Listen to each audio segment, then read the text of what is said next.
Good afternoon. I want to thank all of you for joining us today. I am Lydia Morgan, Chief Operations Officer of the Jerusalem Institute of Justice. For those joining us today for the first time, let me tell you shortly about us. JIJ strives to uphold human rights in the Middle East and safeguard the legitimate standing of the State of Israel among the nations. Our International Law and Public Diplomacy Department operates both in the international legal arena as well as in the diplomacy sphere. JIJ is proud to stand at the forefront of the struggle for the existence of the State of Israel. JIJ holds the prestigious special consultative status to the Economic and Social Council, also known as ECOSOC, granted to us by the United Nations for our contribution to the protection and promotion of human rights. Before we start today's session, I would like to say that we, at the Jerusalem Institute of Justice, our entire team is standing in solidarity with the people of Ukraine in these challenging days.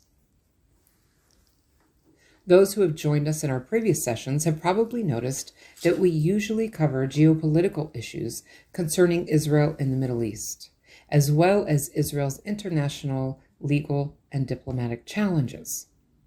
Today, we want to take you on an excursion of a different kind, and we will look into the fascinating transformations and trends of Israeli society. Joining me for today's conversation is Advocate Ori Morad, the head of JIJ's International Law and Public Diplomacy Department. Good afternoon, Lydia, and thank you for having me here today. Before we jump into today's topic, I'd like to start with a personal perspective. As you know, I made Aliyah 14 years ago, and while Israel is the homeland for the Jewish people, I continue to be amazed at the diversity of the populations here. I ride the bus and I see ultra-Orthodox Jews, Arab Muslims and Christians, and secular Israelis all sitting together side by side. As I go about my daily activities in Jerusalem, I experience this also. At work, walking down the street, grocery shopping, visiting medical professionals, and while at the bank.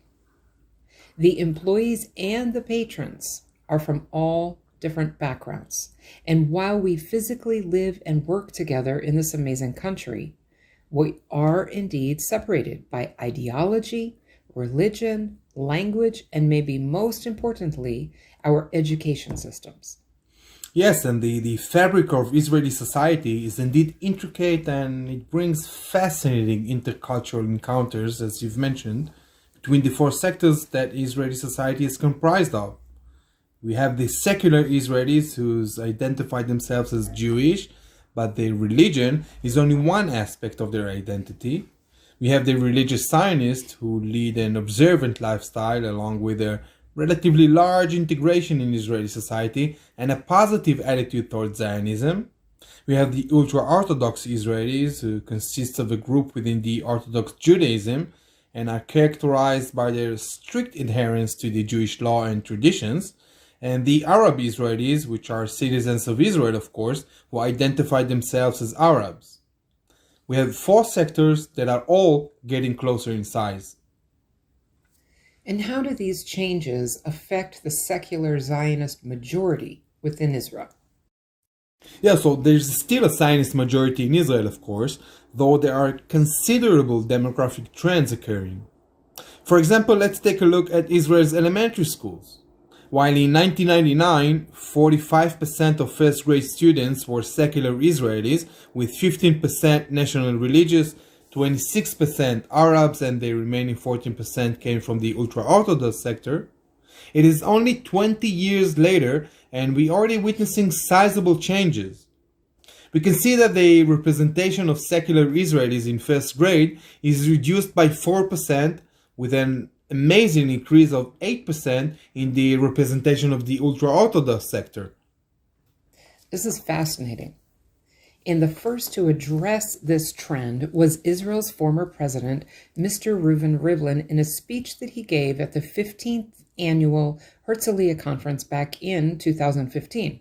Right, it was a speech that will always be remembered as the speech of the four tribes. discussing the new Israeli identity and the need for significant collaborations between all four sectors of the Israeli society.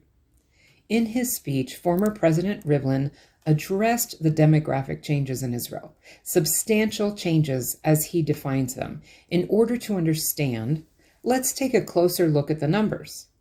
As of 2021, Israel's population was at approximately 9.5 million people. Of these, about 74% are Jews, 21% are Arabs, Muslim, Christian, and Druze, and the final 5% are from other religions. The breakdown within the Jewish sector is somewhat complex because it is a derivative of self-definition of religiosity. Regardless, about 40% define themselves as secular, 16% are ultra-Orthodox, and 18% are national religious, with 26% defining themselves as national liberal or modern religious. Yes, and demography is undoubtedly a key statement in Rivlin's speech. Reuven criticized the way Israelis use the term demography, and he speaks about the term becoming a weapon in the hands of those who wants to portray one sector as a threat to the other sectors, and he developed as a result a deep aversion to this term. But it's actually more than that. Rivlin argues that Israel is not taking this new Israeli order seriously enough. Yes, much more than that. He believes that we as a society we are failing in the way we address these demographic changes. Changes that, whether we want it or not, create this new Israeli order with neither a clear majority nor a clear minority, but rather, as we've mentioned previously, four sectors that are all getting closer in size. So the new Israeli order is comprised of these four sectors or tribes that are all very different and distinct from one another. Where can we see this play out in our day-to-day life? Yeah, so it starts at very early stage when our children enter four separate, different, distinct educational systems, each with completely different values, views, and beliefs. This is, of course, impacts all aspects of our lives. In addition, Rivlin chose to address the importance of the role which the media play in shaping our separate societies. As each sector in Israel consumes its own content, whether it's through TV, in newspapers, on the radio, they are not exposed to different perspectives. Later in his speech, Rivlin expresses his concerns regarding the poor integration of both the Arab sector and the ultra-Orthodox sector in an unequal Israeli workforce. Yes, he actually stated that due to the fact that in the near future, these two sectors, as you mentioned, the ultra-Orthodox sector and the Arab sector, would constitute approximately 50% of the overall workforce in Israel. We need to make sure to reduce the wage disparities. Otherwise, as Rivlin argues, we would damage significantly and risk Israel's developed economy. After he concluded his discussion regarding the potential ramifications that could arise from ignoring this new Israeli order, Rivlin turned and asked an interesting question. What is it that connects the four sectors of Israeli society? Is indeed there a common denominator that connects all four tribes? A difficult question, no doubt. I can tell you as an Israeli who was born here and was schooled in the secular educational system that prior to reaching the age of 18, my encounters with the three other sectors actually wasn't common. The first time I had a chance to really meet people outside my sector was during my military service. My children also encountered members of each of the other sectors during their military service in the IDF. And regarding this, Rivlin says that due to these new demographic changes, soon nearly half of the population won't be drafted to the IDF. Yes, and that means that they won't be part of what has been known as the Israeli melting pot. In the near future, Israel's young adults won't have the opportunity to have meaningful engagement with other young people outside their sphere. That means they won't hear the narratives, they won't share their other perspectives, experience different culture and religious differences. Unfortunately, I have to say it really, unfortunately, the reality in Israel sustains a separation between the four sectors, or at least does not actively promote an infrastructure that will allow encounters with each other. Before sharing his personal vision, Rivlin made a statement saying that the new Israeli order demands that today we must transform our accepted views of majority and minorities and accept a new perception of partnership between all four sectors. This comes out of a deep commitment to finding a common vision of what he calls the Israeli hope. Yes, and actually changing our mindset is not an easy thing to do. But let's go back to Rivlin's vision. So Rivlin's vision is actually based on four pillars or four principles. The first principle rests on a feeling of self-confidence. All four sectors in Israel must feel 100% confident and secure enough that the fundamental elements of their identity will not be lost. In order to accomplish that, we must first make a real effort to get to know each other and to learn to respect one another. The second principle is the shared responsibility, where all four sectors are equally responsible for finding solutions to our joint challenges. Partnership demands responsibility, said Rivlin. The third principle demands fairness and equality. We need to make sure that no sector in Israel would be favored and non-discriminated, not in budgeting, infrastructure, and access to different opportunities. To establish our partnership, we must ensure an accessible Israeli dream, says Rivlin. The fourth principle is what Rivlin considers as the most complex principle to achieve, the creation of what he describes as a shared Israeliness. Ori, that's a very strong speech. What were the responses to it?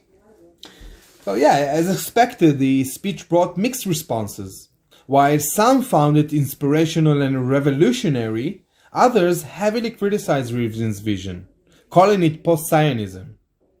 Additionally, criticism was heard regarding the Arab sector as well. The claim is that in his speech, Rivlin defined the Arab sector as a tribe in the Jewish state, some of which does not at all recognize the right of the State of Israel to exist. Rivlin later commented on this criticism. He responded saying that he is a Zionist who believes in the need and the justification for a state for the Jewish people. He believes that we can be Zionists and still work to create what he calls Israeliness. Yes, Lydia, so to advance the nation's Israeliness, Rivlin believes that the state needs to apply partnerships in four important fields. First being the field of education, where we will have to educate for partnership within a model of a separate education system. Second would be the economic field, where we would need to excel in employment diversity. Third, being the media in Israel and the need for promoting common platforms that won't be identified with one's agenda.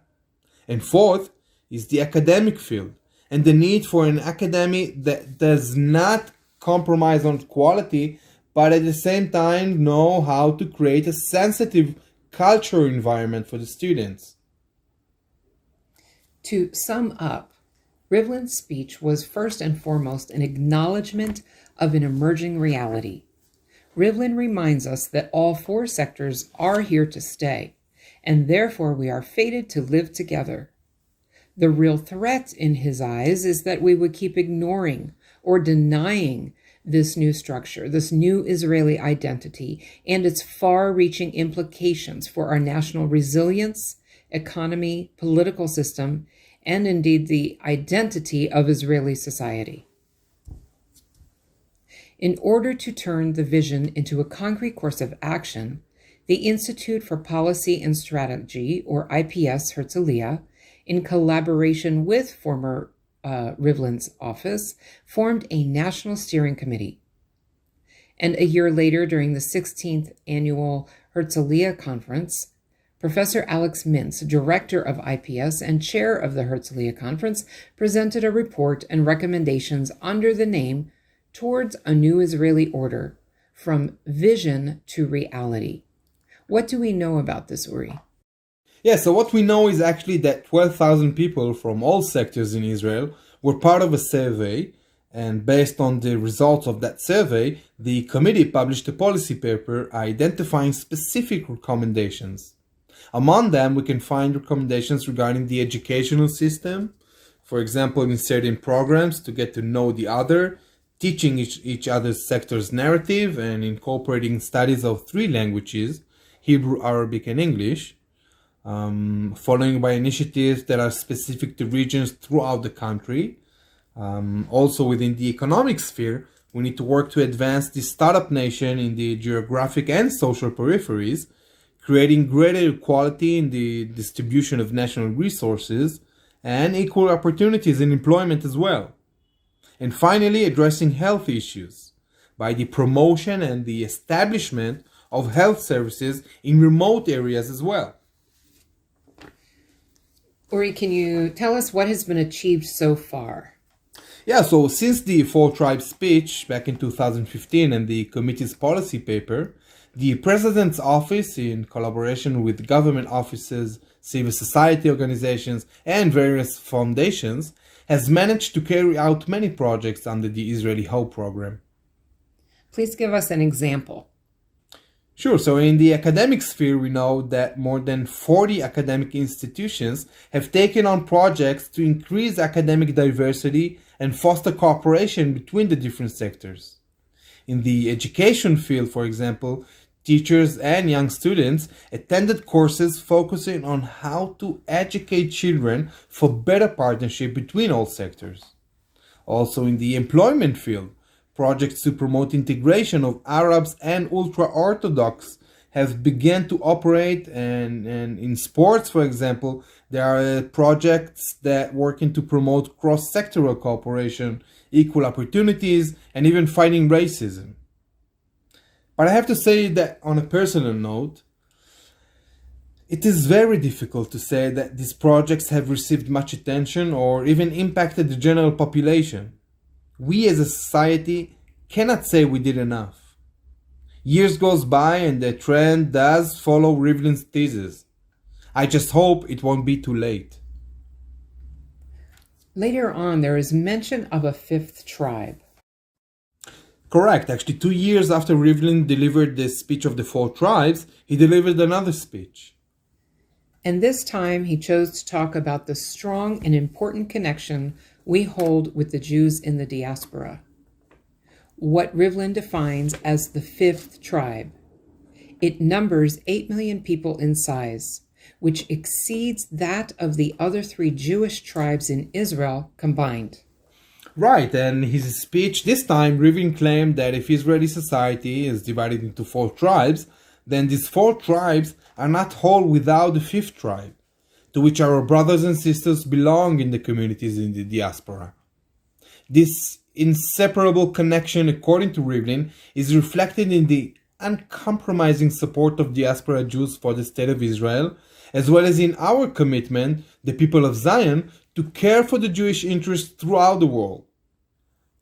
But while former President Reuven talks about our strong connection with diaspora Jewry, we know that this bond has suffered quite a few blows in recent years. Unfortunately, and actually even more so during the last 2 years, with the restrictions Israel has imposed on its border during the COVID-19 pandemic. I hope that Israel will work harder to pursue a better relationship with Jews living in the diaspora, as it is vital for our national resilience. I completely agree with you on that, Lydia. What I can say is that JAJ is taking an active part in this very important national mission. Through the years, we have had the honor of educating hundreds of young Jews from the diaspora and strengthening the connection to the State of Israel, to strengthen their shared destiny with Israel. Ori, thank you. It has been certainly interesting to take a look at our changing Israeli society today. And thank you to our audience for joining us today. We hope you enjoyed today's session. I know I did. I learned a lot, and I'm looking forward to our next webinar. Thank you, Lydia. Thank you for having me here today.